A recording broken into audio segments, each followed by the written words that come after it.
Now we are going to start a very important type of question or important part in which questions of 4 marks are being asked.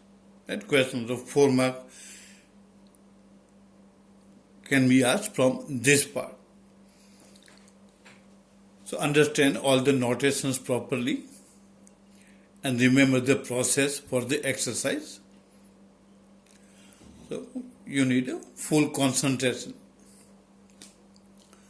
First of all, see the heading elementary operation means transformation of a matrix, which will make some change in the matrix.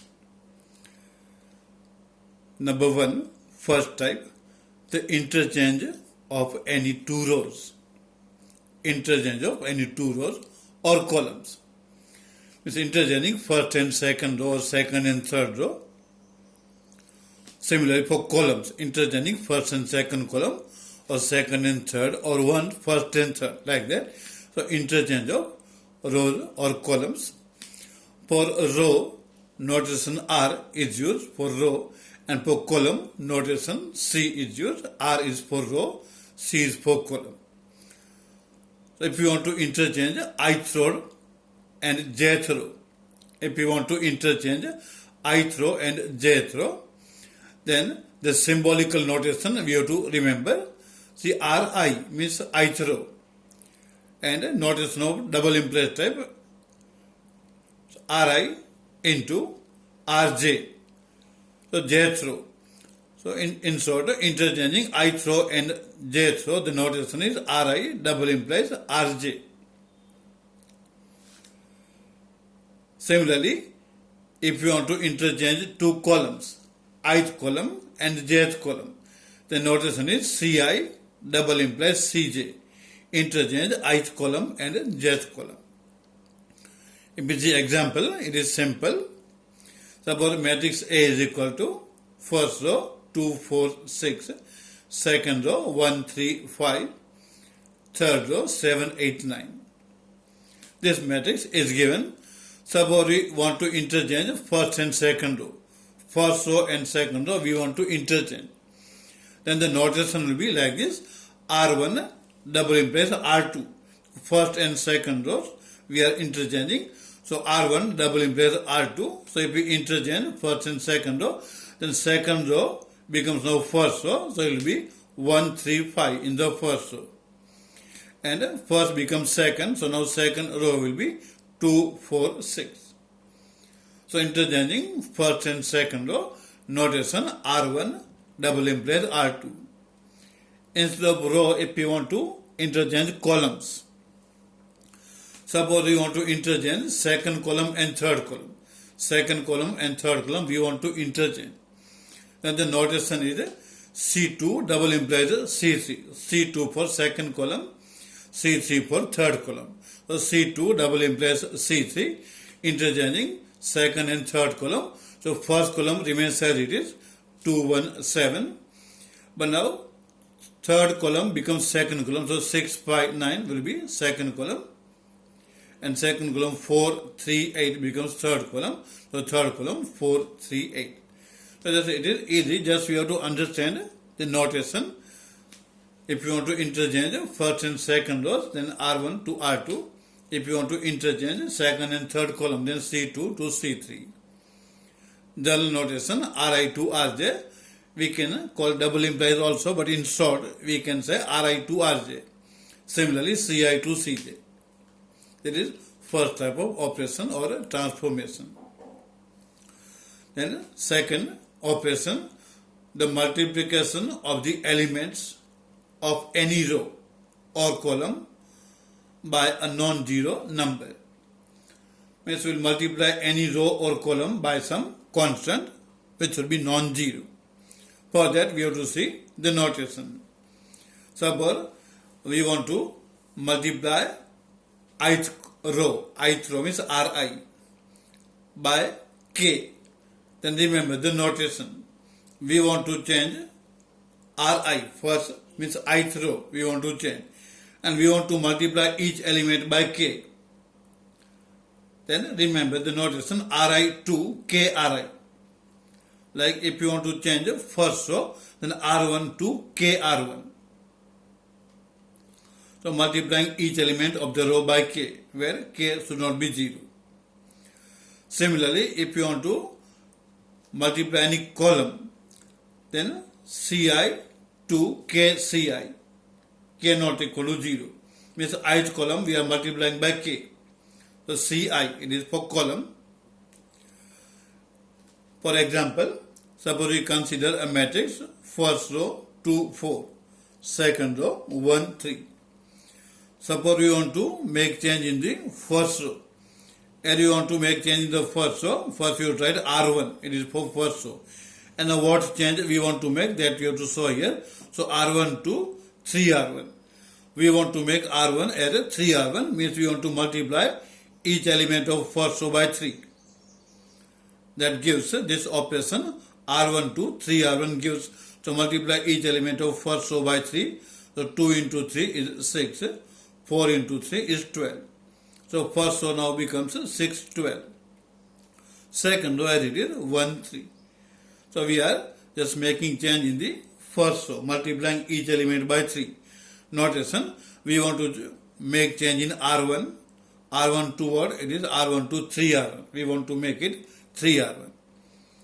Similarly, if you want to make a change in the column, suppose we want to change C2, means second column. Second column we are given is 4, 3.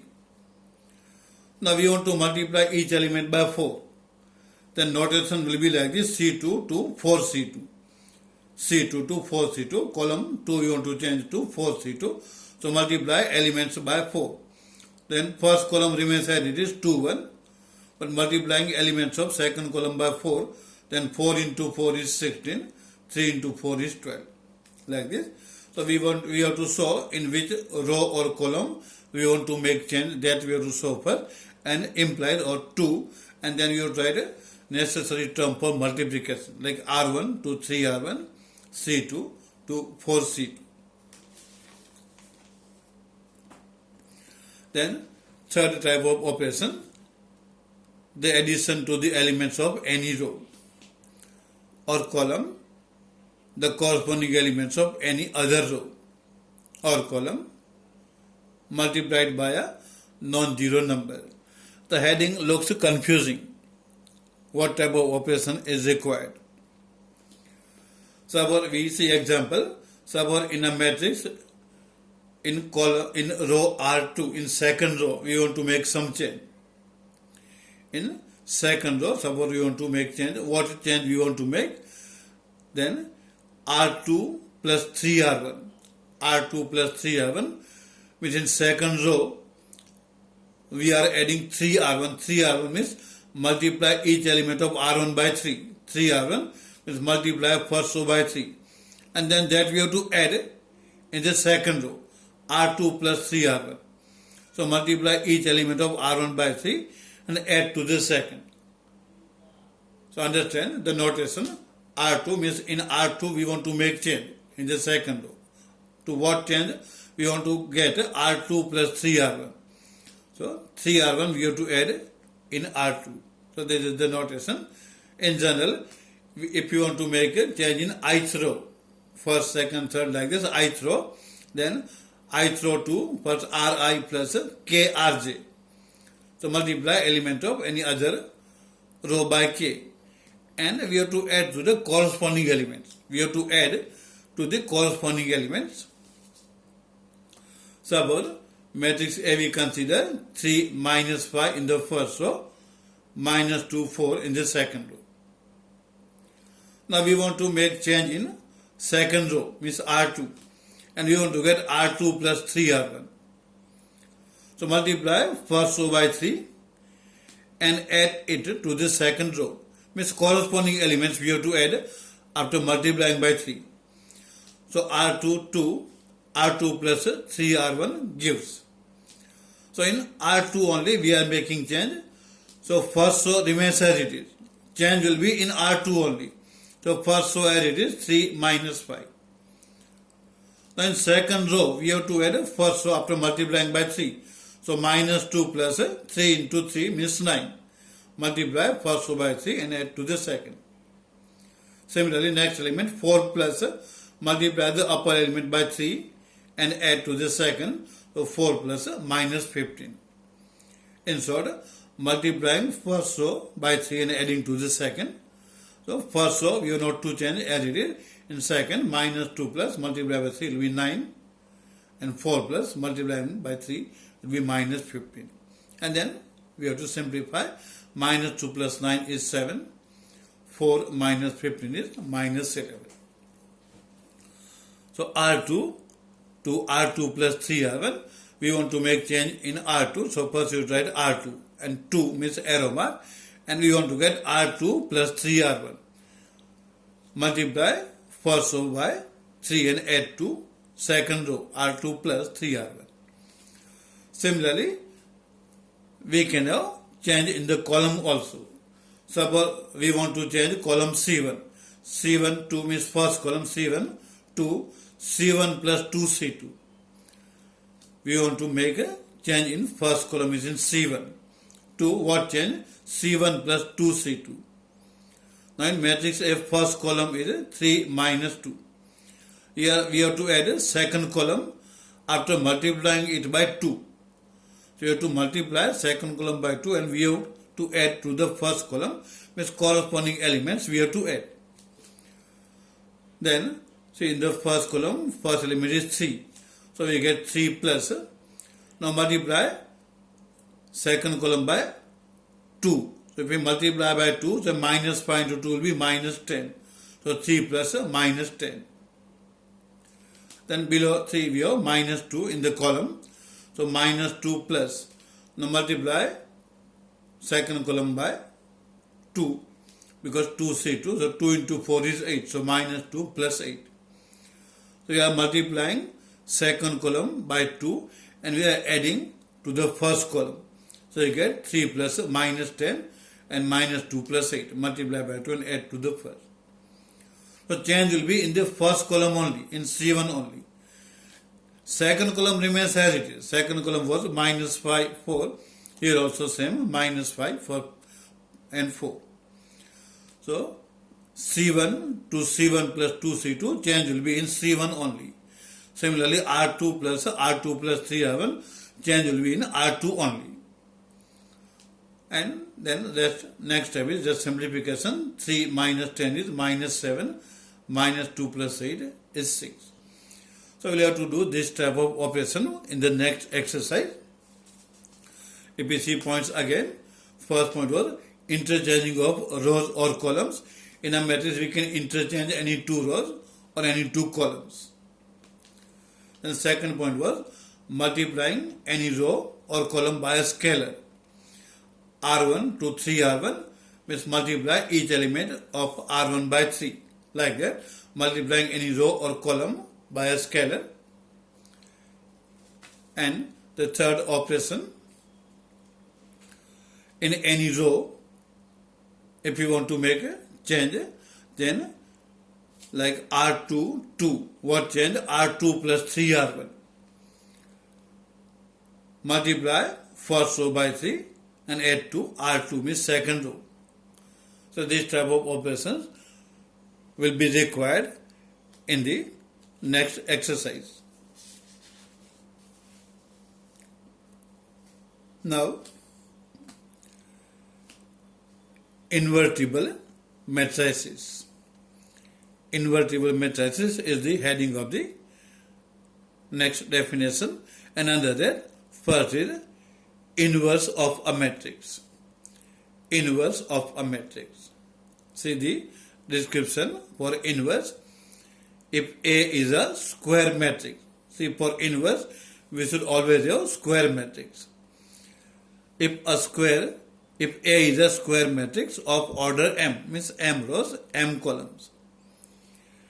And if there exists, it is conditional. If there exists another square matrix B,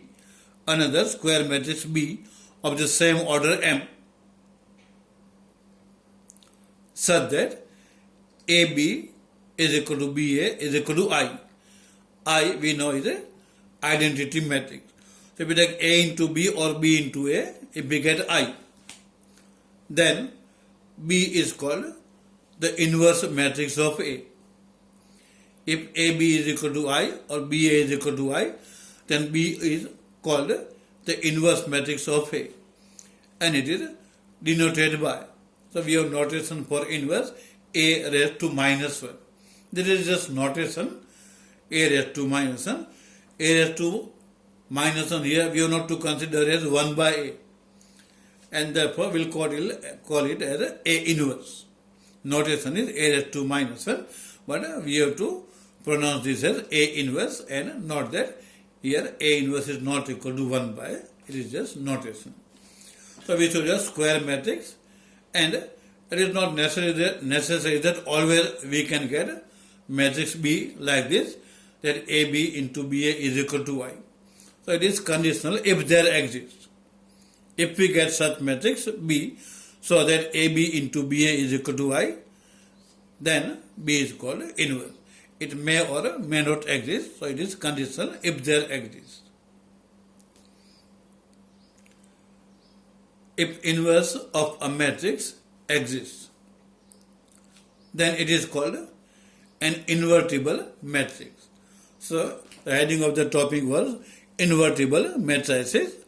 So invertible means what?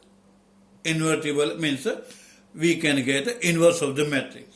If we can get inverse, then it is invertible matrix. If we do not get, then it is not invertible matrix. In some questions, this word will be used, say that the matrix is invertible or not. So we have to remember, invertible means inverse exists, then it is invertible. Now, if we get AB is equal to BA is equal to I, then B is called the inverse of A and denoted by A inverse. And therefore, in this result, AB in place of B, if we write A inverse. Inverse is denoted by like this, A inverse. So in place of B, if we write A inverse, then the result will be A into A inverse is equal to A inverse into A is equal to I. Because B is inverse of A, we can write A inverse in place of B. So this result we have to remember well. In any order, multiplication should be I. A into A inverse or A inverse into A will be always I. So this result is very useful. And so if B is inverse of A, then A is also inverse of B.